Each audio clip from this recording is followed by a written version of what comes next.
एकनाथ शिंदेचा उपमुख्यमंत्री पदाचा सगळा सस्पेन्स होता तो अखेर संपलेला आहे। एकनाथ शिंदे उपमुख्यमंत्री पदाची शपथ घेणार आहेत, कारण शिवसेना नेत्यांनी शिंदेंसाठीचं पत्र देखील आता राजभवनामध्ये तिथल्या मुख्य सचिवांकडे दिलेलं आहे। तत्पूर्वी आता शिवसेनेचं शिष्टमंडळ आता सागरवर फडणवीसांच्या भेटीला पोहोचलं, त्याचे आपण दृश्य बघतोय। फडणवीसांनी शिंदेंसाठी दिलेलं पत्र घेऊन शिवसेना नेते राजभवनावर गेले, राज्यपालांना पत्र दिले, ती आपण दृश्य बघतोय। उदय सामंत आहेत, माजी खासदार राहुल शेवाळे आहेत, महाडचे आमदार भरत गोगावले आहेत। एकनाथ शिंदे उपमुख्यमंत्री पदाची शपथ घेणार आहेत, त्या संदर्भातलं पत्र अगदी काही वेळापूर्वीच या शिंदे गटाच्या आमदारांच्या शिष्टमंडळानं राज्यपालांकडे सुपूर्द केलं, राजभवनामध्ये सुपूर्द केलं, त्याची आपण दृश्य बघतोय। तर आताची ही महत्त्वाची दृश्य आपण साम टीव्हीवर एक्सक्लुझिव्ह बघतोय। शिंदे उपमुख्यमंत्री पदाची शपथ घेणार आहेत आणि त्यासाठीचं जे पत्र आहे ते घेऊन उदय सामंत असतील, महाडचे आमदार आहेत भरत गोगावले, माजी खासदार आहेत राहुल शेवाळे, हे सगळं शिंदे गटाचं शिष्टमंडळ होतं, त्यांनी राजभवनावर जाऊन हे पत्र सुपूर्द केलेलं आहे। आता 5:30 वाजता एकनाथ शिंदे उपमुख्यमंत्री पदाची शपथ घेणार आहेत। सस्पेन्स जो होता, कारण काल संध्याकाळी भूमिका जाहीर करणार होते एकनाथ शिंदे, मात्र त्यांनी केली नव्हती, मात्र अगदी 2 तास शपथविधीला उरलेले असतानाच हे पत्र राजभवनात देण्यात आलेलं आहे। तर आज शपथविधी सोहळ्यात एकनाथ शिंदे उपमुख्यमंत्री पदाची शपथ घेणार आहेत आणि त्यासाठीचं पत्र घेऊन उदय सामंतसह इतर आमदार राजभवनात दाखल झाले आणि ते पत्र राज्यपालांकडे सुपूर्द केलं।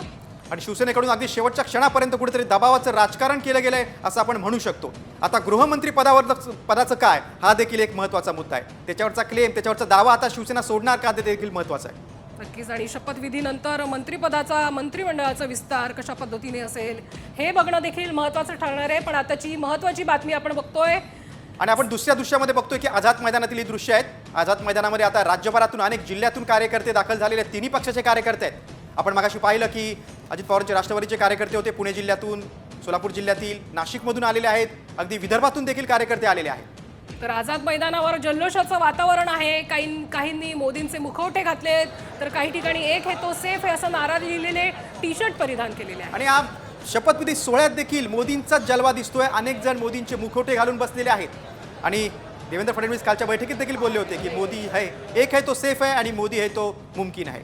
त्याचं कुठेतरी चित्र आपल्याला या शपथविधी सोहळ्यात देखील दिसतंय। पंतप्रधान नरेंद्र मोदींचा मुखवटा घालून अनेक कार्यकर्ते आलेले आहेत। त्यांच्या वतीनं आम्ही एकनाथ शिंदे साहेबांचे 2 दृश्य आपण बघताय, तुम्ही तुमच्या टीव्हीच्या स्क्रीनवर शिंदेंसाठीचं पत्र शिंदे गटानं राजभवनावर सोपवलं, सुपूर्द केलं। तर दुसरीकडे आझाद मैदानात आता राज्यभरातील कार्यकर्ते, तिन्ही पक्षाचे कार्यकर्ते आलेले आहेत। भाजप असेल, शिवसेना असेल, राष्ट्रवादी काँग्रेस असेल, अगदी विदर्भ, मराठवाड्यातून, कोकणातून देखील कार्यकर्ते आलेले आहेत। पश्चिम महाराष्ट्रातील पुणे, सोलापूर या जिल्ह्यातील देखील कार्यकर्ते, महिला वर्ग देखील मोठ्या प्रमाणात आहे। तर आताची सगळ्यात 2 महत्त्वाची दृश्य आपण साम टीव्हीवर एक्सक्लुझिव्ह बघतोय। एकीकडे शिंदेंसाठीचं पत्र घेऊन उदय सामंतसह इतर आमदार जे आहेत ते राजभवनात दाखल झाले होते, राज्यपालांना ते पत्र सुपूर्द केलं। तर दुसरीकडे आझाद मैदानावर आजच्या शपथविधी सोहळ्यासाठीचा जो जल्लोष आहे तो आपण बघू शकतोय। आझाद मैदानातील दृश्य बघितलं तर आपल्याला एक ठळकपणे दाखवतो की महिलांची संख्या देखील लक्षणीय आहे आणि कुठेतरी मोदींचा प्रभाव दिसतोय। अनेक जण मोदींचे मुखवटे घालून बसलेले आहेत। विदर्भातले कार्यकर्ते असतील, तिन्ही पक्षाचे, मराठवाड्यातील असतील, सगळेजण आझाद मैदानावर आता येण्यास सुरुवात झालेली आहे। एक प्रकारचा मोठा माहोल, मोठा उत्साह आपल्याला आझाद मैदानात दिसतोय। दुसरीकडे इकडे शिंदेंकडून मात्र अगदी शेवटच्या क्षणी 2 तास उरलेले असतानाच शिंदेंसाठीचं उपमुख्यमंत्री पदाची शपथ घेणारं पत्र राजभवनावर शिंदे गटाच्या नेत्यांनी सोपवलेलं आहे। राजभवनातल्या मुख्य सचिवांकडे पत्र त्यांनी सोपवलेलं आहे आणि आता जो सस्पेन्स होता की मंत्रिमंडळात सहभागी होणार का, तो संपला। बघा, दापोलीचे आमदार योगेश कदम, आपण बघितलं दृश्यामध्ये, शिंदे गटाचे आमदार। तर काही तासांनंतरच शपथविधी सोहळा आज पार पडणार आहे। अवघ्या काही तासांवर शपथविधी सोहळा आहे, पावणे 2 तास फक्त राहिलेले आहेत। आपण अधिक माहिती घेऊया, आमचे प्रतिनिधी सचिन गाड आपल्यासोबत आहेत। सचिन, आता या क्षणाच्या 2 मुख्य बातम्या म्हणजे एकीकडे शिंदेंसाठीचं पत्र राजभवनावर नेत्यांनी पोहोचवलंय, दुसरीकडे आझाद मैदानात आता माहोल, एक प्रकारचा कार्यकर्त्यांचा मोठा उत्साह दिसतोय।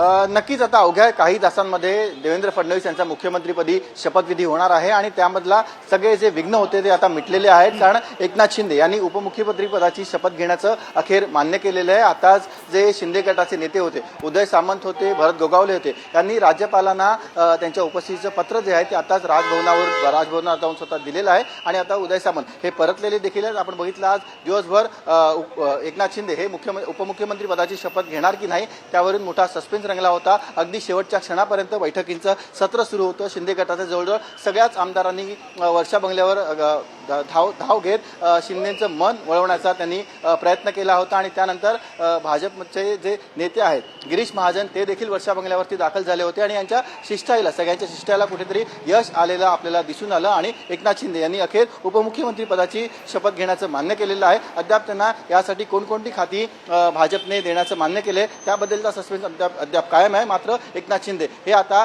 5:30 वाजता शपथ घेणार असल्याचं आता स्पष्ट झालेलं आहे. त्या संदर्भातलं पत्र देखील आता जे राज्यपाल आहेत त्यांना देण्यात आलेलं आहे. दरम्यान आपण बघतोय की राजकीय घडामोडींना आता वेग आलेला आहे. अनेक जे राष्ट्रीय पातळीवरचे नेते आहेत ते मुंबईमध्ये दाखल झालेले आहेत. स्वतः अमित शाह हे देखील सह्याद्रीवरती दाखल झालेले आहेत आणि आता भाजपच्या काही ज्येष्ठ नेत्यांसोबत त्यांची बैठक होईल आणि या बैठकीनंतर अमित शाह थेट आझाद मैदानला रवाना होतील. 5:30 वाजता हा शपथविधी आहे आणि नरेंद्र मोदी हे देखील या शपथविधीला असणार असल्याची माहिती आहे. जवळपास 20 मिनिटं ही नरेंद्र मोदींची आहे आणि त्या वेळेतच हा शपथविधी आटपणं हे भाग असणार आहे. आता त्या वेळेमध्ये नेमकं कोणाकोणाचा शपथविधी होतो, देवेंद्र फडणवीस यांच्यासोबत एकनाथ शिंदे, अजित पवार यांच्यासोबत आणखीन कोण शपथ घेतं का आणि आणखीन काय घडामोडी घडतात हे पाहणं महत्त्वाचं असेल. आपण बघितलं की आझाद मैदानात जय्यत अशी तयारी करण्यात आलेली आहे. 2014 साली निश्चितच सचिन आणि वानखेडेमध्ये अगदीच मनधरणीला यश आलं आणि आपण बघतोय की आता शिंदे उपमुख्यमंत्रीपदाची शपथ घेणार आहेत. मात्र शेवटपर्यंत शिवसेनेकडनं दबावाचं राजकारण केलं गेलं.